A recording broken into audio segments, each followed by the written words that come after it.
Welcome to episode 1 of the Gingerspyce Deep Gnome Druid project. Here I am, uh, back to Druid. So this is what it looked like. Got the hair dye red going. Of course, that wasn't an option with the Deep Gnome. I had to use the hair dye to get the red color, but gotta be red because, this is Gingerspyce. And I got the little face tattoo going, and my fashionable ragged rags, of course. Alright, let's get into fire elemental form. So, I decided I was going to call this a project instead of guide because this is going to be uh, a learning moment for me. Because what I'm doing is seeing as if I want to go deep gnome for my permanent build. And so it's an experiment. And not only seeing if taking it to endgame, seeing if I like Deep Gnome, but also seeing if I want to keep the one level of Wizard. So right now I'm 14 Druid, 1 Wizard. I've just Iconic TR'd out of my Paladin lives. And, you can see I've already gotten a couple of ranks, but still level 15. And so, yeah, I might get to endgame and decide to LR out the Wizard level, or I might get to endgame and just decide that I hate it. But I really like the Deep Gnome. I think they look really cool. I think they have a strong enhancement tree, and I just wanted to try something different. So while I'm calling it a project, it's actually also going to be a guide because, this is my build, and so I'm going to be giving you as much, tips and advice as I can. And talking about the things I'm learning along the way, doing this build as a Deep Gnome. So, let's see. Let's start with the enhancements. So I do have the level of Wizard, so I have access to the Wizard enhancements, of course, but I want to talk about first the differences between human and Deep Gnome. And some of the things I'm losing and some of the things I'm gaining. I'm not going to go over everything. There's a lot of little stuff. With the human tree, I'm missing Greater Heroism, and I'm going to miss that. But I can scroll that, so it's not a big deal. It's a little bit more of a pain. I suffer arcane spell failure because it's an arcane spell. It's only lasts 12 minutes when I cast it from scroll, but I can scroll it when I need it. I'm also losing 60 heal amp in the human tree, and since I am a tank, that is going to hurt a little bit. Now, I just did 2 more Paladin lives, so I have 10 more heal amp from that, but still, that's still a net loss of 50 from where I was. I'm also going to lose 8 to my Intimidate because I'm losing 8 from the human tree, and I'm losing 8 because I'm small size now, so that's pretty painful too. I'm also losing +1 to all my skills and a point of con, because in the human tree I was getting a point of wisdom, a point of con. Well, here I've got 2 points of wisdom in the tree, so I'm gaining a point of wisdom. But if I keep the level of Wizard, I'm not going to be able to take the capstone, which there's 2 wisdom there. Now, I could have started with 20 wisdom as a Deep Gnome, but I decided not to because I really would have had to sacrifice my intelligence, and I was worried about being skill point starved. So I decided to start with an 18 wisdom. At this point, I wish I had started with a 19, but that's the kind of thing I can LR and change things up once I get to endgame. Because I think I'm going to end up with too many skill points now. But if I had started with a 19 wisdom, then it would have been a wash. Let's see what else. Of course, the capstone gives me +2 caster level to my conjuration spells and DC of conjuration spells and transmutation. Transmutation is meaningless. But even the conjuration, I don't really feel like that's that big of a deal for me. Those are not important spells to me, generally speaking. I'm also losing, a caster level to everything because I only have 19 levels of Druid. Not a huge deal, but, maybe worth mentioning. Okay, on the Deep Gnome side, I do have extra wisdom that's available to me. I'm going to get +3 to my saves, though, so that helps to balance out the loss of GH. But the all-on +3 to saves, that is awesome. So that can't be dispelled. Like, GH can be dispelled as you get near a beholder or something. This is just all-on. It's not going away. That's so awesome. I'm also going to get +6 to my armor class and +3 to my PRR from the Hardy Nature, which is really awesome. I'm going to get +20 to Spellcraft once I get that up to Tier 3. Totally awesome. And I just want to point out something, if you're a little bit newer, Spellcraft is not the same thing as Universal Spell Power. If you hover over a Spellcraft here, it says it improves your spell damage with all spells except positive, negative, sonic, repair, rust, and those are affected by heal, perform, and repair skills. It says that right there on your character sheet. But still, Spellcraft is going to affect most of my spells. I'm doing at least my damaging spells. Obviously, won't affect my healing spells, but that's alright. I already have really strong healing.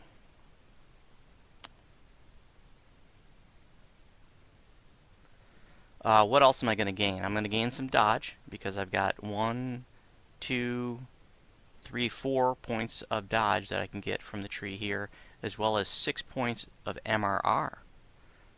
So that's pretty awesome. That's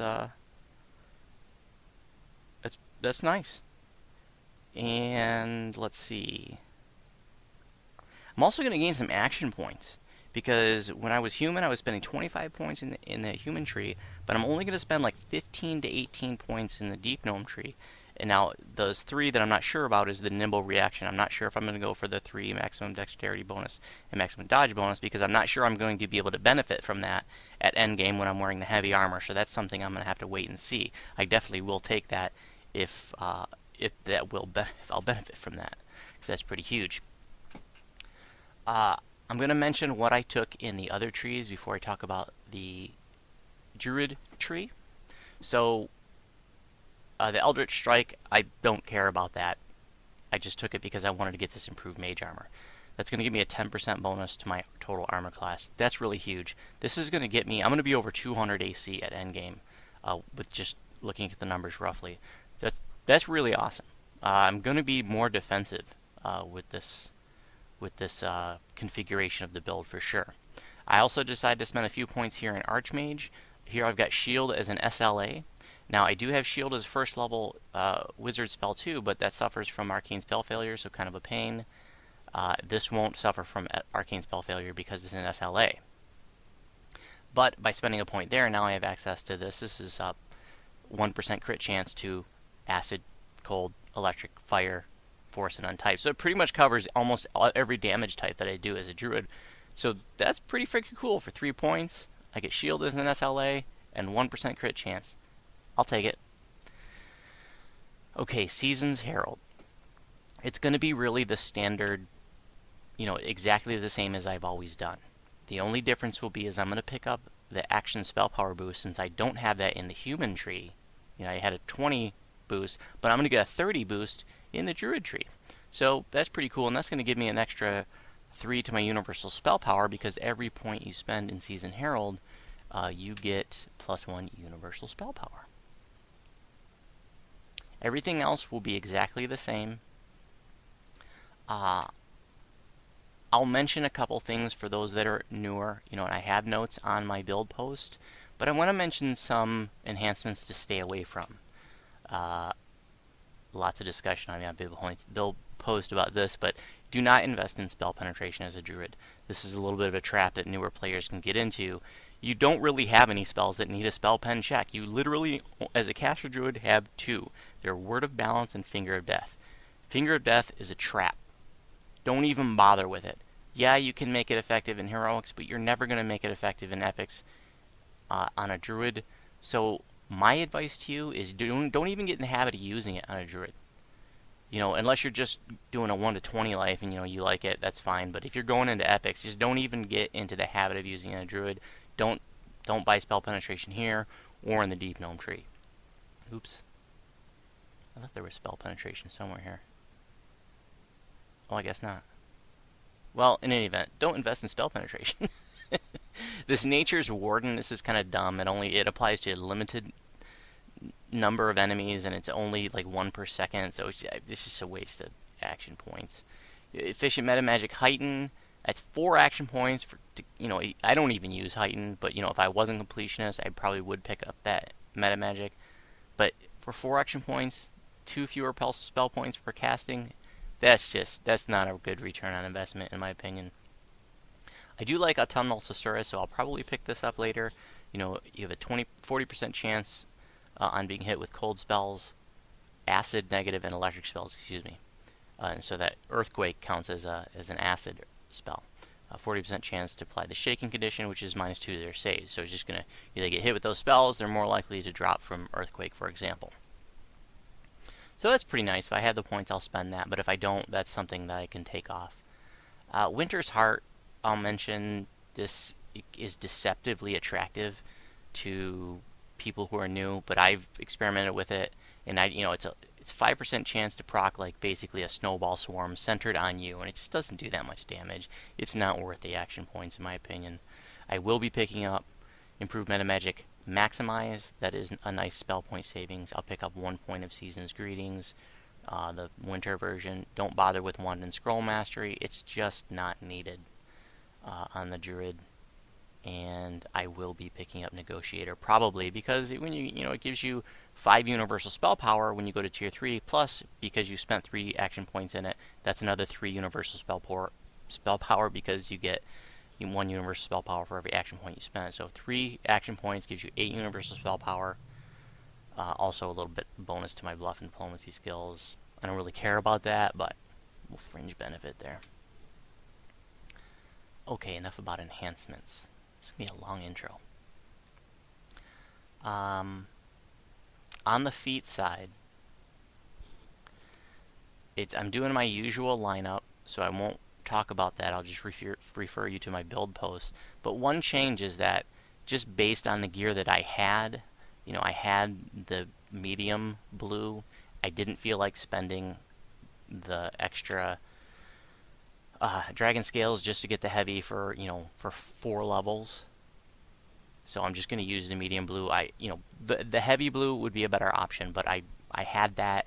I ended up using it because you have to use a set of heroic dragon scale to convert to make the epic red from the Vault of Night chain. So that just ate that up. But I had this from when I did my Warlock Live, so I'm just going to use it. So I don't have heavy armor proficiency. Because I don't need it, because I'm using medium armor. I will be picking up heavy armor proficiency at level 18, though, so that way I'm ready at level 20 to switch to my heavy red. So it's just one difference I'm doing. Like I said, if you're going to go with the heavy, then obviously you want to take the feat. So my gear, this is all old stuff. The stuff that has come out in the last few years just hasn't interested me enough to want to go for it and, take up the extra inventory spaces. There's not really anything that's that exciting to me. So, what do I got here? Green Steel Concordant Opposition Goggles. It's got Wisdom 6 on it. Bonuses to Charisma skills, Intelligence skills, Spellcraft, Charisma skills, like Intimidate. So, it's bonus. This is 300 extra spell points. It's Wizardry 150. So, it's a 150 enhancement bonus, and there's another 150 stacking from the elemental spell powers. It's a beautiful item. I love it. And then, with the armor, it's got Potency 52. That's really nice. Spell Lore 6. So, that right there covers all, really, as far as I'm concerned, what you need for heroics. But I do have some spell powers and crit chances beyond that, just because I could. Braces of Wind. I've talked about this in my other series. This is such a beautiful item for actually a lot of different, almost any builds, almost any classes. But it's especially nice for casters that do electric damage. There's so much good stuff on here. So this is the level 15 version that I have fully upgraded. It's got Dodge 6, Magnetism 90. It's got Permanent Blur, 15% electric crit chance, Air Guard. It's craftable when it's up to tier 3, so I crafted Enchantment Save +3 onto there. If I didn't craft anything onto it, this can, with a Masterful Craftsmanship Shard, can be brought down to level 13. I mean, Magnetism 90 at level 13, that's rad. Of course, Random Gen produces, I think, just about that now. So it's still a great item. I love it. Highly recommend that item for a caster druid. Highly, highly, highly recommend it. This is just something I crafted. It's got con 6 on there, just good luck 1, because if I put good luck 2 on there, it would be too high a level. This is a set of boots, Evocation Focus 2 with Fire Absorption 33% and Yellow Slot Feather Falling, just something I crafted up. And actually wearing the Vile Blasphemy. It's got Dexterity 6, UMD 3, Greater Dispelling Guard. You know, it's not a must-have item to wear. But hey, Dex 6, what the hell? And that comes from the Heroic Abbot raid, as does the Circle of Hatred. This has got Intimidate 15 and Resistance 5, so pretty nice item. It's got Harm Clicky on there, so when you're running with Pale Masters and they need a hand to not die, you can hit them with that. This is another crafted item, Ogre Power 6, False Life, just False Life 10 because, any higher than that, it would have been a over level. So I'll recraft this. When I get to 17, I'll have False Life 20. When I get to 19, I'll have False Life 30. This is an old item with a large guild slot that I just have it slotted up with spell points. Cloak of Flames, another beautiful item for a caster druid or any caster that does fire damage, especially like a tanky build like mine, because it's got Heightened Awareness 2, which is +2 Insight bonus to AC. Fire Absorption 15%. I'll take it. Fire Shield Hot. Pretty cool. I'm taking a lot of hits, so mobs are just taking damage when they hit me. Combustion 90. And you can see it's a level 13 item with the Masterful Craftsmanship shard on there. I could craft something small on there, but I didn't bother. Probably should have put something on there like mobility or something, but whatever. This is a crafted item. This is a Shard of Power from the Shroud. This is a Tier 1, just the regular Shard of Power. You cannot craft onto a Shard of a Great Power or a Supreme Power, but the Tier 1 Shard, you can disjunct it and use it as a crafting blank. I have Ice Lore 15%, and Efficient Meta Magic Maximize 2 reduces my maximized spells by 4 spell points. Pretty cool. Thought I'd do something a little bit different. That's not something I would typically craft, but I thought, what the hell. One of my favorites, not an optimal piece of gear, but it certainly is a fun piece of gear. The Torque Prince Rayum. This comes from the Demon Queen raid, and I don't care about the spell penetration. I already told you why. Wizardry 3, that's redundant because I already got Wizardry 6 on the green steel. It's the Transform kinetic energy ability that I really like, and that's, when you get hit, there's a chance to proc spell points, that you get spell points, and it procs a lot. Way more than a Concordant Opposition green steel. So for my tanky playstyle, it's just a perfect item, and I'm constantly getting hit, constantly racking up spell points. Hell yeah, give it to me. Lots of fun. There's certainly, lots of other necklaces that are beautiful. Vim and Vigor is a nice one. There's lots of necklaces out there. So, and like I said, this is not optimal. It's just a preference. I like it. And the Mineral 2 Green Steel Helmet is going to be 45 extra hit points, Protection 5, Heavy Fortification, and 2 Clickies of Stone Skin, which I never even use. Alright, Shield is the good old Wall of Wood, just the normal version. I mentioned during the Paladin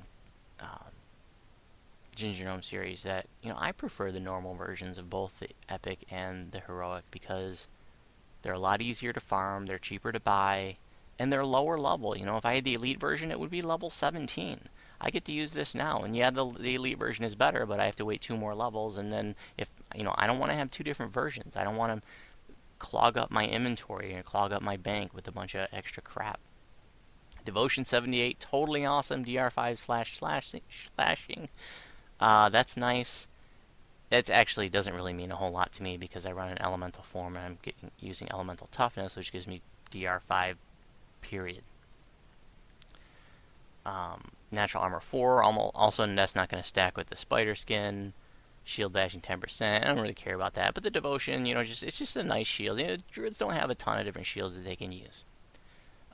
You have to use non-metal shields, so if you're interested in seeing the different options that you have, I have a bunch of them listed on my build post, or at least all the ones that I think are relevant. And then the green steel Lit 2 Scimitar, because anybody can DPS at heroic levels when you have a lit 2 green steel. This is just for fun. This is, I've had people ask about this item before. It is not an essential piece of gear for this tune. You can put a caster stick in there. You can use like a Temple of Elemental Evil crafted cold stick. That would be a really, really, really nice item. I just do not care enough to bother. I feel like I've got the essentials covered.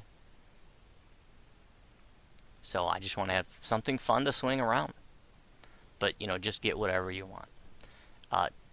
And I also want to mention the Shamanic Fetish is a really, really nice trinket. The Devotion really is redundant from the Wall of Wood. The Radiance is nice, but that's only, 20 more than the potency I have on the armor. So not a big deal. Colorless Slot, Master's Gift. I'll just switch to my Voice of the Master at the end. So I decided to go with the Craftable Trinket instead, but I have definitely worn the Shamanic Fetish in the past.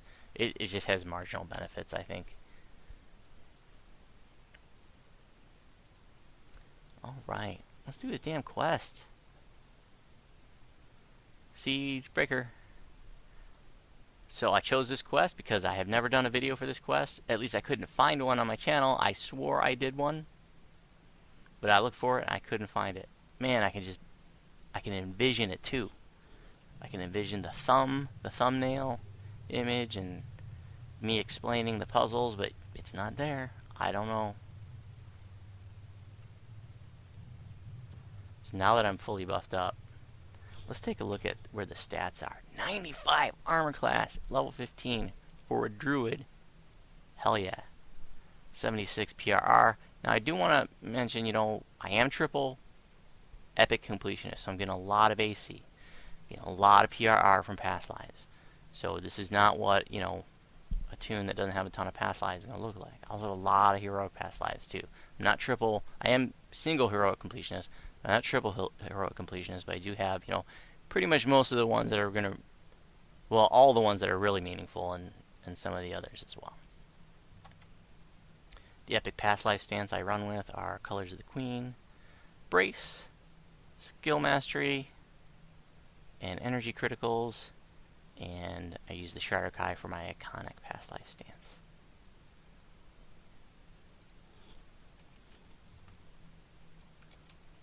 You emerge from the tunnel among giant ruins. For some reason, the Drowan army has chosen this location for their camp. I just got done doing the Gingergnome series, and so I just got done with 2 Paladin lives. And when I came back to Druid, it took me a couple of quests to adjust because I was like trying to cleave in that first quest, and I like, what am I doing? And I was not using my spells. I was just like going in and fighting mobs one at a time instead of doing my usual like kite half the dungeon together and chew them up with AoEs.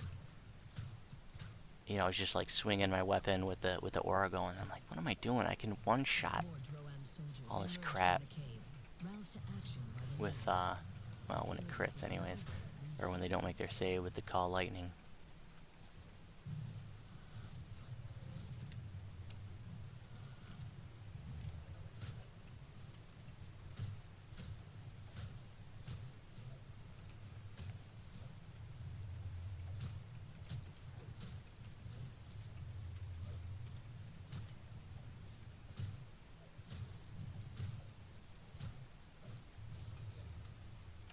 Ah, champ chest. Ooh, I think I can get it. Hey, look at that.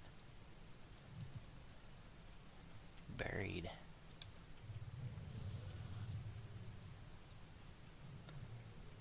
Alright, now we're going to light these tents on fire to do one of the optionals.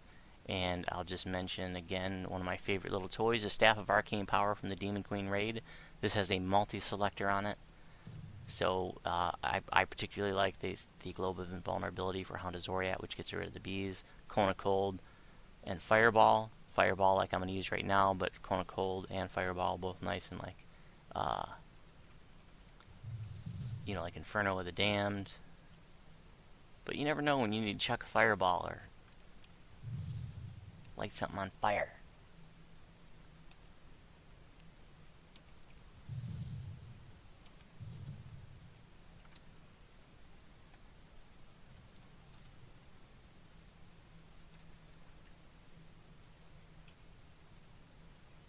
rancid stench in this cave is sickening and almost palpable. Is the entire army using it as a latrine?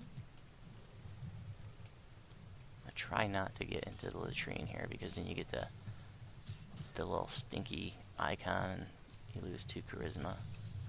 Not that big of a deal for me, but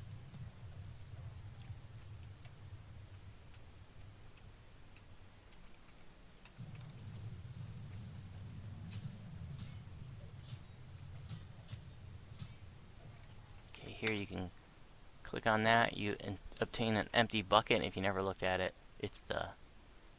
What? This used to be called the Bucket of Destiny. I wonder when they changed that. Sneaky bastards. Maybe you have to fill it up first. You take the bucket over here, you click on the stuff. Let's see, does it say Bucket of Destiny now? There it is! Bucket of Destiny! Man, I wish I could take that out of the quest and carry it with me. Because everybody should carry a bucket of waste around with you. Come over here and you dump the bucket in their clean water supply. And you get a whopping 490 XP. But then it spawns this crap.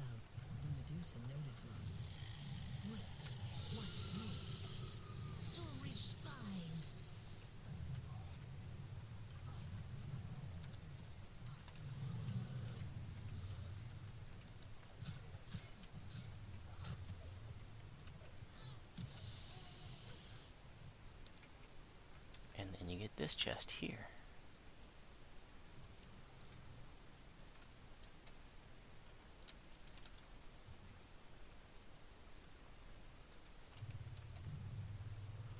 Little tip if you're newer to Druid, you know, I am running with, I have Extend because it affects my aura. I'll get rid of that at about level 20 because I won't be using the Body of the Sun as much. I do have Quicken, Maximize, and Empower. But a little tip is I would recommend that you turn off Maximize and Empower for your regular Produce Flame. For the SLA you can keep it on, but for the regular one it's just not worth it. You know, it's nice. The 6 spell points on Maximize and Empower does some nice little damage. You know, if you want to spam it, but it becomes way too expensive if you apply all your metas to it. So don't apply metas to that. As well as Earthquake, which I don't have yet. Normally I would at 15, but I have the level of Wizard. So, yeah, I guess that's all I want to mention. This large half-orc cook smells of bacon. His hot frying pan spits oil.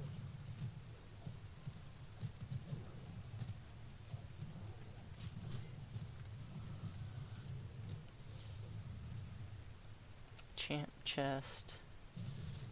Knocked down in the grease. What? My freedom of movement wasn't on. This got dispelled.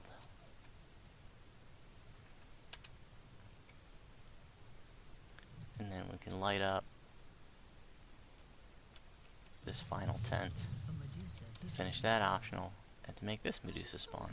This area is the Medusa snaps her fingers. Get 'em, boys. I don't want to be turned to stone. Hit her with the old Greater Creeping Cold and Creeping Cold combo. And she doesn't have a chance.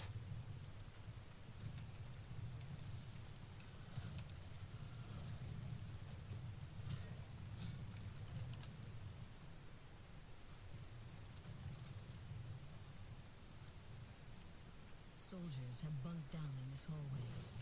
Many beds are empty. Are those casualties? Or have they gone out on assignment?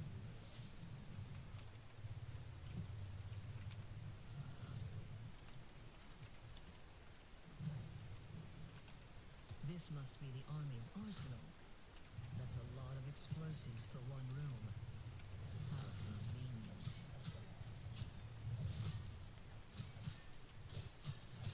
I did, to curse the sky, you know, heroic, or not to curse the sky, but Devil's Details, and that, you know, on Elite, and that was a little challenging. Those Abishai are bastards, you know, they're not a caster druid's friend. because they are so highly resistant or immune to, I think, almost all my damage types.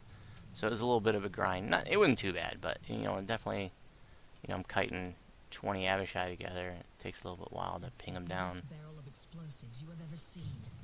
Careful. What do you know? The second biggest barrel of explosives. And you've here, ever as you seen is know, here too.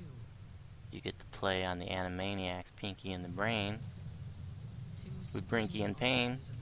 And if you watch their dialogue, you'll see that they say some of the same things that Pinky and the Brain say from the cartoon.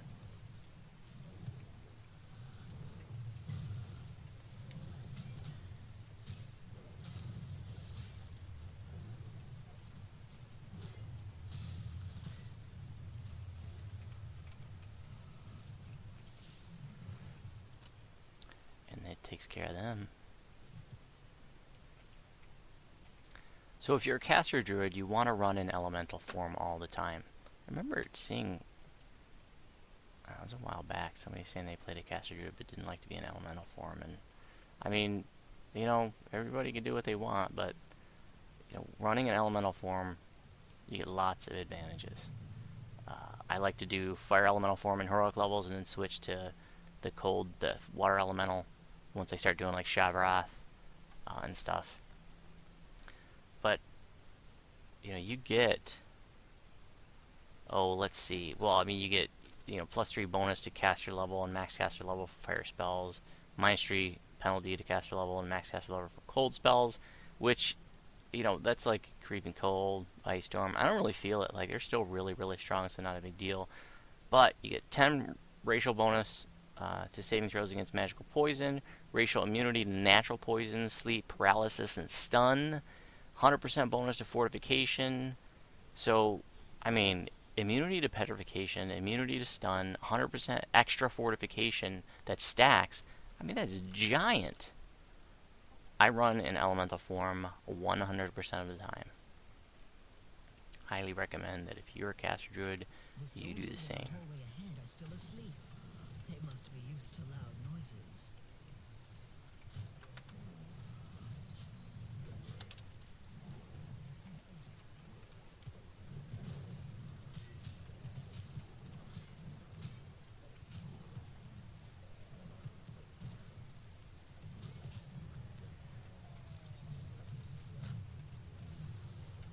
But in addition to this being a project of me seeing if I want to do Deep Gnome permanently for this tune, it's going to be a guide for other people too, because maybe you're like, hey, maybe I want to knock out my Deep Gnome lives, or hey, maybe I want to do some Druid Pass lives, and when I do, hey, maybe I want to try out Gingerspyce's build. So all of those reasons, if you fall into that category, this lets you see how it performs, how it plays.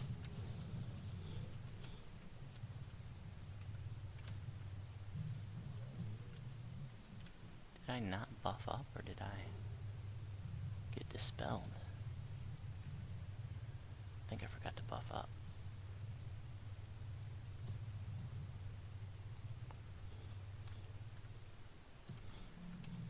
I don't even have my restoration spells slotted up yet. I mean, scrolls. Greater Resto, 85% chance to use it already. Hell yeah.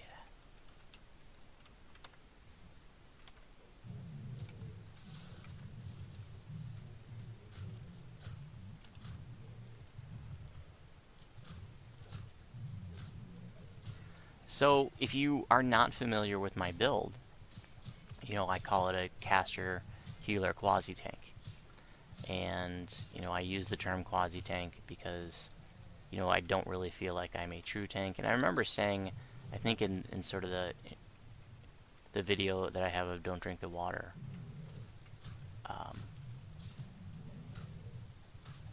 and I talk about the build sort of in general, and I say, I call it a quasi-tank because I feel like, a true tank is like, over 200 AC and over 200 PR. Well, I think I'm going to get those, actually reach those benchmarks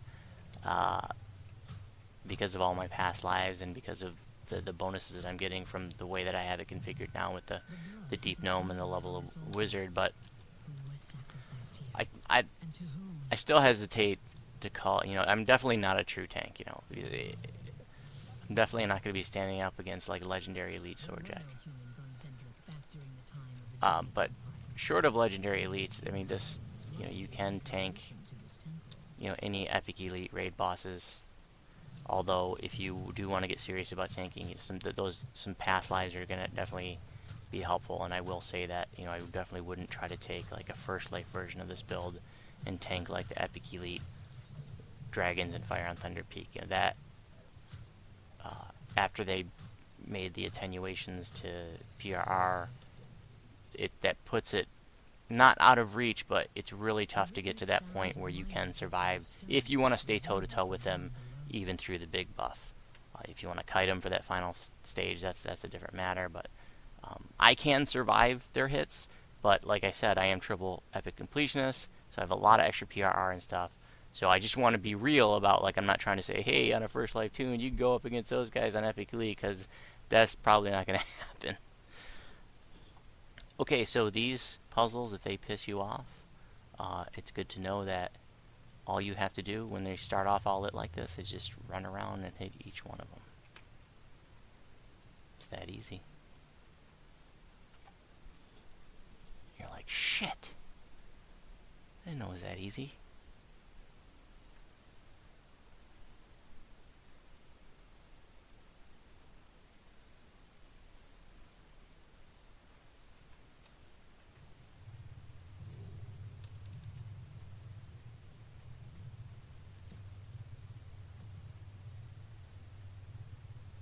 So I'm just going to be doing one level of Wizard and 19 Druid, and you might be thinking, well, why, what's the point of 19 Druid? Why not just pick another level of Wizard, or some things you can get there, or something else. I really don't want to give up the extra 8th and 9th level spell slots. That's just a personal preference. But, honestly, there wouldn't be a whole lot of difference. You could pick up like a fighter level or another wizard level or something. This is it.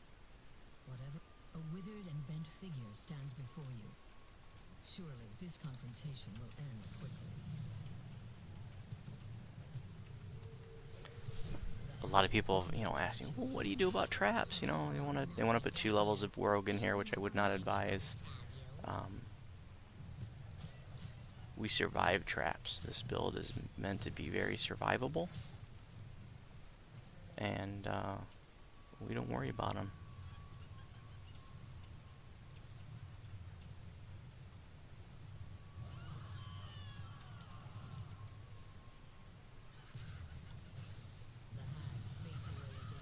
Druids are very strong healers. If you're used to traditional healers, it's a little bit of an awkward adjustment getting used to like the healing over time spells. But I like them better after having gotten used to them.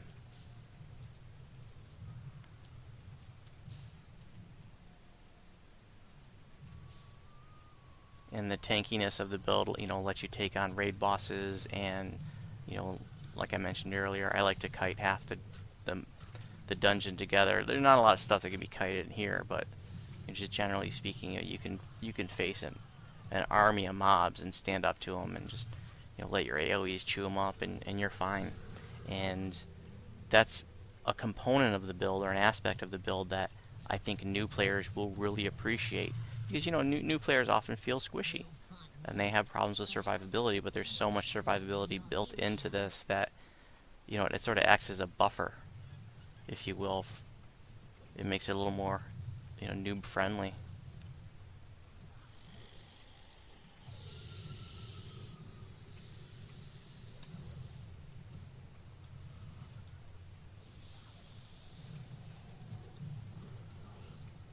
That extra defensiveness is going to keep you alive, and in situations where you might otherwise go down, because you just haven't built up a skill level yet with the game. If you're newer, I'm saying.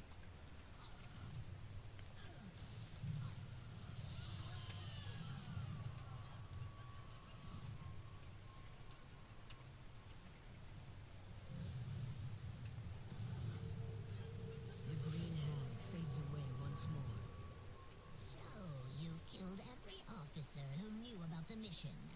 That'll do just fine.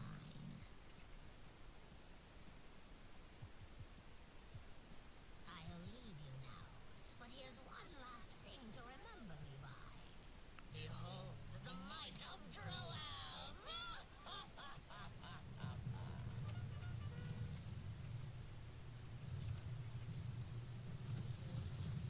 I'm just going to shield block because these rust monsters are going to chew up my scimitar.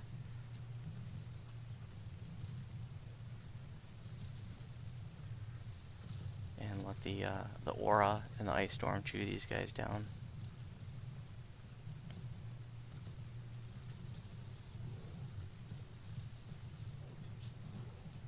Probably should be pinging them with spells.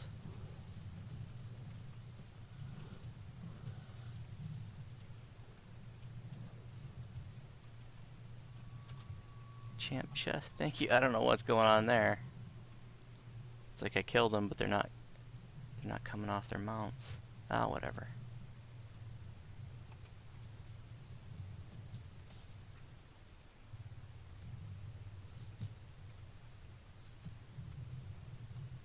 And boom, that's pretty good XP, almost 25 grand. Hey, thanks for watching this first episode of the Gingerspyce Deep Gnome Druid project. If you have questions about my videos, you can respond on YouTube. If you have questions about the build, you can respond to my forum post in the Druid forum, my build post in the Druid forum. And if you are on Sarlona, you are welcome to send me a tell.